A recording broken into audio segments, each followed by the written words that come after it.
jamais chita sous table côté a parler moun mal, depuis ou aller c'est sous dos y a viré. Pas jamais rete côté vieux parole a parler parce que l'heure ou levé, yo quitté non comme chaise vide là.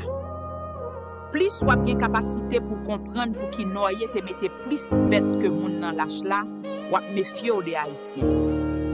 Gen deux bagay fort yo te rivo pour apprendre et pas tout moun qui te mérite tant. Puis t'en fait toute vie pour contou au lieu d'attendre yon moun qui pensait s'il nan vie c'est on faveur la faire. Mauvais parole c'est di fait qui boule même moun k'ap li men nan. De pour pas kon moun qui remet ou condamné à mort ou mourir à moun qui raille. Suspend gaspiller énergie pour yon bagay que ou estimer ou perdi déjà.